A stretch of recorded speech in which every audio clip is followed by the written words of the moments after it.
Eto na naman tayo, magluluto na naman tayo ng isang masarap na putahe na sigurado mapapakanin ka dito. Tara, subukan mo to. Mas madali pa sa easy. Una, yung ating pork chop ay gagamitin natin mahiwagas ng data. Kung tawagin nila ay tenderizer. Tusok-tusukin lang natin yan guys. Hanggang sa matusok na lahat, kabilaan. At huwag na natin patagalin pa. Lagyan na natin agad ng paminta. At saka ng ating garlic powder. Lagyan na rin natin ng 2 cup na toyo.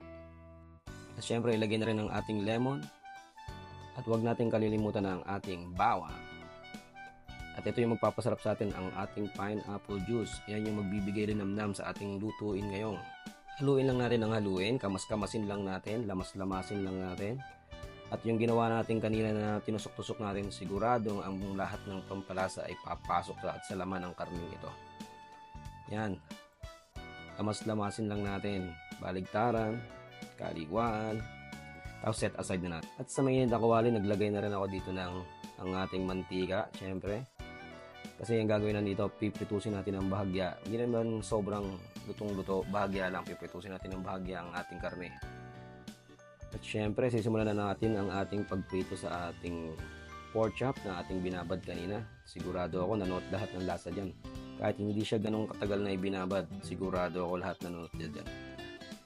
Ayan, baligtarin lang natin. Mamaya papakita ko sa inyo kung ano yung itsura na yung pwede na siyang hanguin. Kasi hindi naman siya totaling lulutuin ng lutong-luto. Kaya medyo mag-dark lang siya. Mag-fry lang yung side by side niya. So pwede na yan. Pwede natin hanguin yan. At siya nga pala guys, kung napapansin nyo, yung aking pork chop ay walang balat. Dahil ang binibenta dito sa amin ay talagang walang balat. Kasi nandito ako, nakabase ako ngayon sa Canada. So, wala siyang balat. Lahat ng mga karne dito, walang balat. Hindi ko rin lang din alam no, sa lahat ng lugar. No? Kasi dito sa lugar namin, ay karamihan ng mga karneng binibenta ay walang balat. Siguro yung manok, syempre natural, may balat yun. Hindi naman pwedeng ibenta yun ng walang balat. So, ito na nga, dadako na nga tayo sa ating paggigisa. So, pagsabay na natin ang bawang at sibuyas. Hindi na ako naglagay ng mantiga dito. Yung pinagpritusan na rin, yun na rin ang gagamitin natin dahil malasa na yan guys.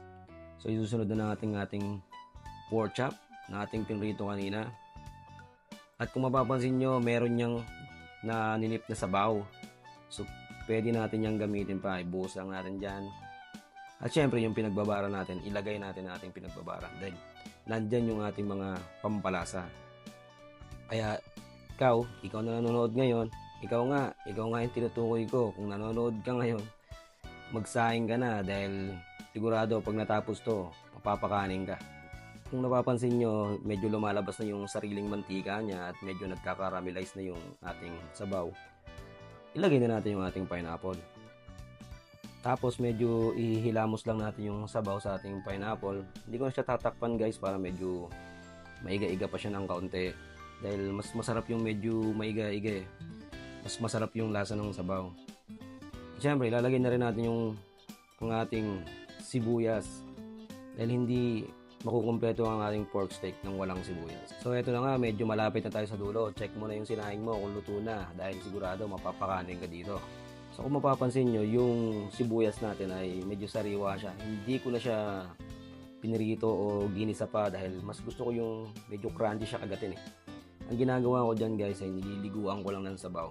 So yun yung mainit na sabaw, pag niligo mo yan, medyo mag-half cook siya. So yun yung magpapasarap sa kanya. So eto na nga guys, luto na siya. So hanguin mo na yung sinaing mo, magsando ko na, maghaying ka na. Siyempre huwag mong kalimutan magdasal, magpasalamat sa Panginoon kung ano man na natatanggap mo araw-araw. So yun lang guys, napakasarap yan, subukan mo, napakadali lang yan. So yun lang po, kain ka ng madami. Bye-bye!